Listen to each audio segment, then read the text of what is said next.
Anda sedang mendengarkan Life Restoration Podcast dari Augustka Nalendra, episode 44. Selamat datang di Life Restoration Podcast, inspirasi restorasi kehidupan dan transformasi diri untuk membantu mendesain kehidupan terbaik yang layak Anda dapatkan sesuai jati diri otentik Anda. Life Restoration Podcast menghadirkan berbagai inspirasi restorasi kehidupan dan transformasi diri yang juga diadaptasi dari kisah nyata para individu yang menjalani program terapi, konseling, dan life restoration coaching bersama Coach Augustka Nalendra. Halo para pendengar sekalian dimanapun Anda berada. Pertama-tama, semoga selalu dalam keadaan sehat, berkah berlimpah, dan bahagia seperti biasa tentunya. Kembali berjumpa bersama saya, Augustka Nalendra di Life Restoration Podcast. Dan di episode ke-44 kali ini.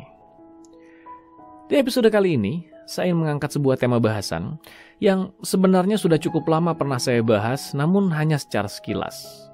Karena dulu bahasan ini hanya saya gunakan di pembukaan salah satu episode saya di Life Restoration Podcast ini.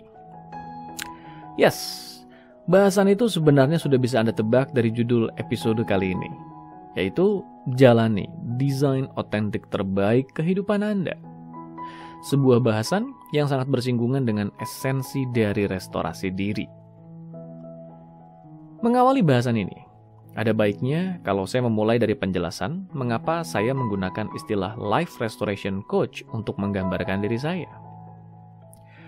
Istilah coach sendiri tidak saya jelaskan lagi lah ya, karena sudah cukup banyak bertebaran juga informasi yang menggambarkan tentang profesi coach dengan segala aktivitas yang dilakukannya. Intinya, seorang coach adalah seorang mitra perubahan. Kami membersamai dan mendampingi perjalanan klien bertumbuh dari kondisi lama yang dirasa tidak ideal ke kondisi baru yang lebih ideal yang diharapkannya. Dalam prakteknya, lain coach, bisa lain juga cara kerjanya. Lain prinsip kerja spesifiknya, dan lain juga spesialisasinya. Ada life coach yang fokus pada peningkatan kualitas hidup pribadi. Ada business coach yang fokus pada peningkatan kualitas bisnis. Ada executive coach yang fokus pada peningkatan kualitas kinerja para eksekutif. Dan banyak lagi lah. Yang tadi saya katakan itu, lain coach, maka bisa lain juga cara kerjanya. Ruang gerak saya sendiri sebenarnya lebih mengacu pada ruang gerak para life coach, di mana kami membantu para klien meningkatkan kualitas kehidupan pribadinya. Tapi, ya itu tadi, karena nantinya selalu ada ruang gerak dan spesialisasi tersendiri yang membedakan setiap coach tergantung pada prinsip kerja spesifik yang digunakannya, saya sendiri memilih untuk fokus pada jalur yang saya sebut restorasi kehidupan, atau life restoration, yang membuat saya menyebut diri saya Life Restoration Coach. Nah, yang berikutnya sekarang. Mengapa saya memilih menyoroti life restoration ini, atau restorasi kehidupan ini? Sebetulnya, hal ini kembali pada cara pandang atas perubahan, atau cara pandang dalam menjalani kehidupan itu sendiri. Di mana cara pandang ini akan didapatkan dari pengalaman pribadi coach yang bersangkutan. Dulu, saya banyak menyuarakan transformasi sebagai cara pandang dalam memfasilitasi perubahan pada klien. Di mana transformasi ini secara sederhana seringkali diartikan sebagai sebuah perubahan dari kondisi lama ke kondisi baru. Tidak ada yang salah sebenarnya dengan hal ini.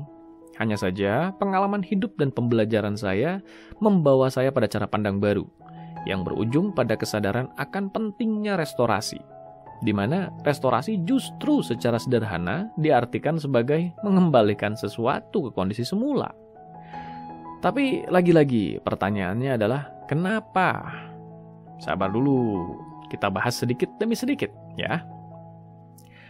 Pertama-tama, perlu kita pahami bahwa restorasi ini bukan sebatas kembali ke kondisi semula, tapi kembali ke kondisi semula dalam versi terbaiknya.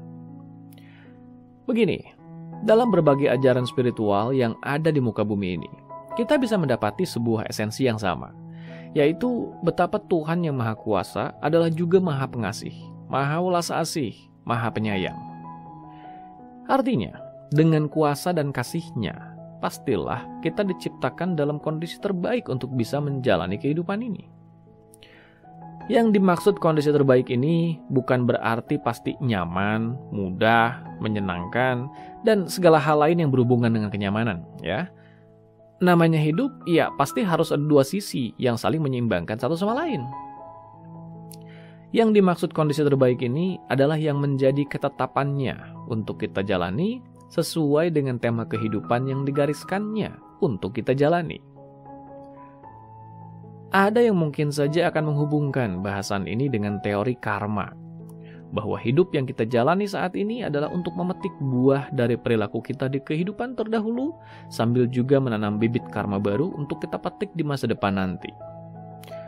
Menggunakan sudut pandang itu, bisa kita simpulkan bahwa yang kita jalani, apapun itu, pastilah merupakan buah dari ulah kita sendiri. Dengan kuasa, keadilan, dan kasih sayangnya, kita digariskan untuk menjalani semua itu untuk menyeimbangkan yang kita lakukan dan kita terima. Maka sepahit apapun itu yang terjadi di masa kini, pastilah ia akan berhubungan dengan sesuatu yang kita pernah lakukan di masa lalu, atau bisa jadi ia malah merupakan sebuah bibit perjuangan untuk kita panen di masa datang. Lagi-lagi, ia merupakan tema terbaik yang digariskan untuk kita jalani, yang memang selayaknya kita dapatkan. Tapi ya itu kan soal sudut pandang. Bagi yang tidak meyakini konsep karma dan siklus kehidupan berulang, ya tidak perlu mempersoalkannya juga. Fokus saja pada bahasan tentang kehidupan masa kini, di mana lagi-lagi dengan menyadari sifat dari kasih sayang dan welas asih Tuhan, maka pastilah Tuhan menyiapkan rencana terbaik bagi kita selaku hamba-Nya. Tidak ada satu keberadaan pun yang akan sia-sia dalam kehidupan ini. Seburuk atau sekecil apapun sesuatu terlihat di mata kita, pasti akan ada fungsi dari hal itu bagi sesama. Katakanlah perilaku yang dinilai buruk sekalipun. Ada agar kita menyadari dan memiliki pembanding untuk bisa menilai perilaku yang baik sebagai lawan kebalikannya.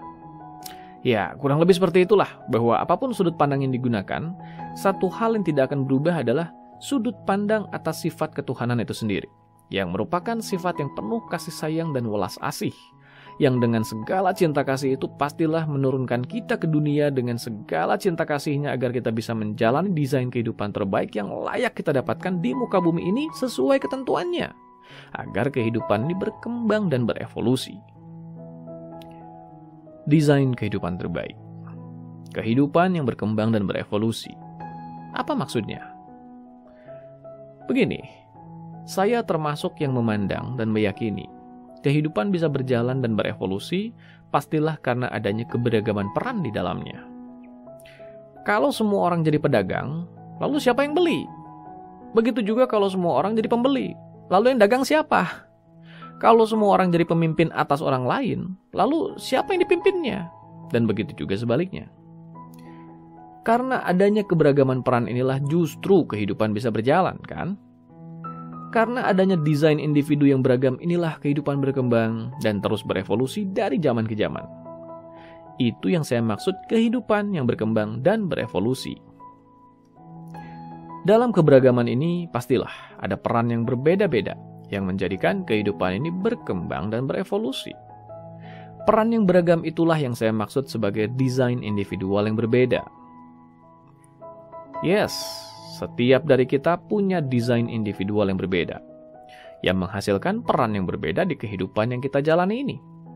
Dengan mengambil dan menjalani peran itu sebaik mungkinlah kehidupan ini lalu berkembang dan berevolusi seperti tadi saya sebutkan. Kembali ke bahasan awal sebelumnya. Masih ingat bahwa Tuhan Maha Pengasih? Pastinya lah ya. Bahkan hal ini juga yang harus selalu kita ingat baik-baik dalam setiap aktivitas yang kita lakukan. Nah, dengan kasih sayangnya, diberikan peran yang beragam untuk setiap orang agar kehidupan ini bisa berkembang dan berevolusi. Maka dengan kasih sayangnya juga, pastilah kita diberikan peran ini dengan desain terbaik yang dianugerahkannya untuk kita menjalani kehidupan dan berinteraksi dengan peran-peran lain di sekitar kita. Ingat, lagi-lagi, desain terbaik ini belum tentu yang termudah dan ternyaman. Tapi itulah desain terbaik yang memang diperuntukkan bagi kita. Dengan desain terbaik itulah kita digariskan untuk menunaikan peran dan misi jiwa kita di kehidupan ini. Kalau memang ada berbagai kenikmatan yang kita dapatkan ketika menjalani desain ini, maka itu jelas harus kita syukuri. Tapi kalaupun ternyata ada kepahitan yang kita alami, maka jangan jadikan itu ajang untuk kita malah berkeluh kesah. Karena tanpa ada kepahitan itu, bisa jadi kita tidak sadar dengan anugerah nikmat yang diberikannya. Setiap desain kehidupan yang kita jalani pastilah memiliki dua frekuensi dasar. Frekuensi positif dan frekuensi negatif. Karena memang keduanya saling menyeimbangkan satu sama lain. Maka begitu juga bersama kemudahan, pastilah akan ada tantangan yang menyertainya. Bayangkan sebuah otot yang sepanjang hidupnya hanya dibiarkan saja bermalas-malasan tanpa pernah dilatih. Akankah ia menjadi otot yang kuat? Tentu tidak, kan? Tapi kita juga tidak boleh lupa bahwa melatih otot ini pasti akan menimbulkan ketidaknyamanan. Betul? Yes, pastinya akan ada rasa sakit, pegal, dan lain sebagainya yang kita rasakan. Di mana dengan adanya semua ketidaknyamanan itulah ternyata pada akhirnya otot ini menjadi terlatih dan menjadi lebih kuat. Maka itu yang dimaksudkan tantangan dalam menjalani desain kehidupan terbaik tadi. Pastilah ada tantangan yang diberikan Tuhan dalam hidup ini agar jiwa kita juga bertumbuh menjadi lebih kuat dan naik level atau naik frekuensi kehidupan. Apa yang membedakan antara mereka yang melatih ototnya karena terpaksa, karena tuntutan profesi misalnya, dengan mereka yang melatih ototnya dengan sukarela karena menyadari manfaat di balik hal itu? Yes, perbedaan mendasarnya terletak dari cara mereka menahan dan memaknai ketidaknyamanan yang harus mereka terima dalam prosesnya. Mereka yang menyadari manfaat di balik ketidaknyamanan itu akan menjalaninya dengan lebih penuh sukacita. Mereka bisa menjalaninya dengan rasa syukur karena tahu ada sesuatu yang lebih besar menanti mereka di akhir prosesnya nanti. Begitu juga dengan mereka yang sudah menyadari bahwa tantangan yang harus dilalui dalam hidup memang merupakan tantangan yang harus dilaluinya agar jiwanya bertumbuh. Ada sebuah kerelaan dan rasa penerimaan di sana yang bisa membuat mereka melalui prosesnya dengan lebih tabah, lebih penuh sukacita, dan lebih penuh syukur. Pada akhirnya nanti, memang level kedewasaan jiwa mereka pun bertumbuh karenanya. Tapi ada yang lebih penuh makna lagi, yaitu mereka yang bukan hanya menyadari bahwa tantangan adalah sesuatu yang harus dilalui untuk mendewasakan jiwanya, tapi bahkan menyadari jenis tema tantangan yang memang harus dilaluinya sesuai desain kehidupannya. Nah, disinilah kita sampai ke bahasan yang menjadi kunci dari episode kali ini. Setiap dari kita terlahir dengan sebuah desain yang otentik. Ada peran yang dianugerahkan Tuhan pada diri kita untuk kita kelak tunaikan bersama dengan kelahiran kita di dunia ini. Peran dan desain otentik diri ini akan berinteraksi dengan peran-peran lain di sekitar kita. Interaksi dengan peran-peran lain ini pun bukanlah sebuah kebetulan. Pastinya interaksi ini pun sudah digariskannya untuk kita alami. Karena dari interaksi antar peran itulah jiwa-jiwa individu di dalamnya bertumbuh menjadi lebih dewasa. Tidak semua interaksi ini akan menyenangkan, bukan? Pastinya ada saja ketidaknyamanan dalam interaksi kita bersama peran-peran lain di sekitar kita. Ketidaknyamanan ini yang kelak menjadi tantangan yang mendewasakan jiwa kita semua. Bayangkan saja, kita punya desain otentik dari pribadi. Desain otentik ini membawa tema atas hal yang disukai dan tidak disukai. Lalu dalam perkembangannya, desain pribadi ini berinteraksi dengan desain dan peran lain di sekitar yang akan menimbulkan tantangan tersendiri dan akan menimbulkan reaksi tersendiri. Mereka yang tahu desain otentik dirinya dan tema tantangannya akan lebih bisa melalui situasi itu dengan teguh dan tabah. Akan ada sebuah kerelaan dan penerimaan dalam diri mereka untuk menjalani apapun yang dialaminya. Karena ia tahu yang dialaminya itu memang merupakan sebuah tema tantangan untuk dilaluinya untuk mendewasakan jiwanya. Seperti yang saya katakan sebelumnya tadi, desain terbaik ini bukanlah desain yang bebas masalah. Karena jiwa yang tidak pernah menemui masalah tidak akan pernah bertumbuh juga dalam hidupnya. Seperti otot yang tidak pernah dilatih tadi. Itu intinya. Tapi bukan berarti menyadari hal itu menjadikan kita lantas hanya berdiam dan berpasrah tanpa berjuang atau melakukan apapun. Hanya karena ada kesan, ya semua kan sudah ditentukan. Ngapain saya harus berjuang segala? Terima saja apa adanya. Ya tidak seperti itu juga. Ingat bahwa Tuhan Maha Pengasih. Beserta desain otentik diri dan tema tantangan yang diamanatkannya untuk kita jalani, pasti juga ada pilihan. Kemampuan menentukan pilihan inilah yang menentukan kematangan jiwa seseorang untuk naik kelas. Ingat, kehidupan ini akan selalu memiliki frekuensi, positif dan negatif. Dan itu merupakan sebuah keniscayaan. Tapi dengan cara apa kita ingin melalui frekuensi itu merupakan persoalan berbeda. Ketika dihadapkan dengan tantangan, dan kita memilih untuk menyerah, maka itu tanda jiwa kita sedang akan turun frekuensi. Jiwa kita menjadi lemah. Apalagi kalau dalam situasi itu kita malah larut menyalahkan keadaan dan menempatkan diri sebagai korban yang malang dalam situasi yang kita jalani. Makin parah dan turunlah level frekuensi jiwa kita. Ini diibaratkan mereka yang ketika ototnya dihadapkan dengan benturan atau tantangan, malah membiarkan benturan atau tantangan itu melumpuhkan atau melukai mereka begitu saja, tanpa ada dorongan untuk menguatkan diri menghadapi tantangan itu. Maka, ketika dihadapkan dengan tantangan, mantapkan sebuah kesadaran dalam diri kita untuk mencermati tantangan itu. Untuk melihat apa yang bisa kita lakukan untuk menyelesaikan persoalan itu atau melaluinya sebaik mungkin. Agar setelah melalui itu semua, kita jadi belajar sesuatu yang baru dan bisa memandang kehidupan dengan cara pandang yang lebih bijak. Itulah tanda jiwa yang bertumbuh. Pertanyaan pentingnya sekarang adalah, bisakah desain otentik diri ini kita ketahui dan pahami? Berikutnya, jika kita sudah mengetahuinya, apakah itu memudahkan kita juga untuk mengetahui tema tantangan yang menyertai desain otentik diri kita ini? Jawaban untuk kedua pertanyaan tadi adalah yes. Pertama, desain otentik diri ini bisa kita ketahui dan pahami. Dengan kata lain, kita bisa menyadari dan mengidentifikasi dengan desain seperti apa diri kita diciptakan. Penting adanya untuk menyadari desain otentik diri ini, karena disadari atau tidak, ada begitu banyak orang yang menjalani kehidupan yang bukan kehidupannya. Mereka tidak tahu desain otentik dirinya, dan memilih untuk menjalani kehidupan sebagaimana lingkungan membentuk dan mengajarkannya. Padahal bukan itu desain otentik mereka. Alhasil mereka menjalani kehidupan dengan terseok-seok karena tidak ada kesadaran di dalam diri mereka atas desain dan tema kehidupan yang seharusnya mereka jalani. Mereka mengikuti berbagai program perubahan untuk mengubah dirinya, tapi semakin mereka berubah, mereka semakin jauh dari desain otentik dirinya. Maka itulah restorasi menjadi warna dari program yang saya fasilitasi. Anda tidak harus berubah menjadi orang lain. Anda hanya perlu kembali menjadi diri Anda sendiri. Kembali ke kondisi semula, ke desain terbaik yang dianugerahkan Tuhan untuk Anda jalani. Kenali desain itu, dan jalani kehidupan sesuai desain itu, sebagai diri Anda sendiri, tapi dalam versi terbaiknya. Berikutnya, bersama desain otentik diri ini, pastilah ada tantangan yang menyertainya.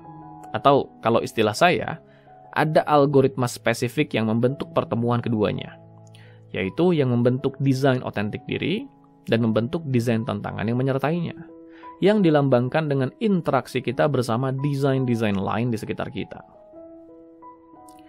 Memahami algoritma inilah yang kelak menjadikan diri kita lebih mawas diri atas diri kita sendiri, atas cara kita berpikir dan berperilaku, atas cara kita memaknai kehidupan, dan juga dalam menimbang apa yang sebaiknya kita lakukan untuk menyikapi tantangan yang sedang berlangsung di luar diri kita. Memahami algoritma ini juga memberikan jawaban atas tema tantangan yang perlu kita lalui atau alirkan dalam kehidupan ini. Hal ini memang tidak menjadikan tantangan itu hilang begitu saja. Tapi paling tidak, kita lebih siap dalam melaluinya sebaik mungkin. Menjadi diri sendiri, melakukan proses restorasi diri, bukan berarti kita jadi menjalani hidup yang tiba-tiba mudah dan membuat jiwa kita malas. Tapi menjadikan kita sadar apa tema tantangan yang memang harus kita lalui untuk mendewasakan jiwa kita. Sehingga kita melaluinya dengan penuh kerelaan dan ketabahan. Dengan mengetahui hal ini juga, getar vibrasi yang kita pancarkan pada alam semesta menjadi semakin halus. Dan semesta menjadi lebih bersahabat sebagaimana kita mulai bersahabat dengannya.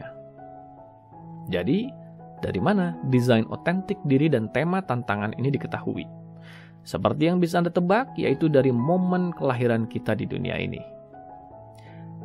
Agar tidak terlalu berpanjang lebar terlalu dini, perlu saya ingatkan bahwa bahasan tentang hari kelahiran dan tema kehidupan ini sudah pernah saya bahas di episode ketiga podcast saya di bulan Januari 2021 dulu. Dan juga di beberapa episode lain yang membahas tentang peran dan misi jiwa. Nah, silakan memahami dulu seperti apa hubungan dari momen kelahiran kita dengan desain otentik diri dan tema tantangan ini di episode terdahulu yang saya sebutkan tadi, ya. Silakan temukan saja bahasannya di podcast saya ini di playlist yang tersedia. Masih ada waktu 1 minggu lagi. Di episode berikutnya akan kita bahas seperti apa contoh dari mengetahui desain otentik diri dan mengetahui tema tantangan ini bisa membantu kita menjalani kehidupan dengan lebih penuh makna. Akan lebih seru pastinya lah ya. Tapi ya itu tadi, bahasan minggu depan akan lebih mudah dipahami dan bahkan dimaknai kalau Anda sudah mendengarkan bahasan episode ini dan menyempatkan diri menyimak bahasan di episode 3 podcast saya dulu beserta episode lain yang membahas mengenai peran dan misi jiwa tadi. Semoga Anda benar-benar menyempatkan diri untuk menyimak ulang bahasan itu, ya. Agar minggu depan nanti lebih seru lagi topik bahasan kita seputar restorasi diri ini, yaitu kembali ke versi terbaik diri. Kalau begitu, sampai jumpa di episode berikutnya nanti.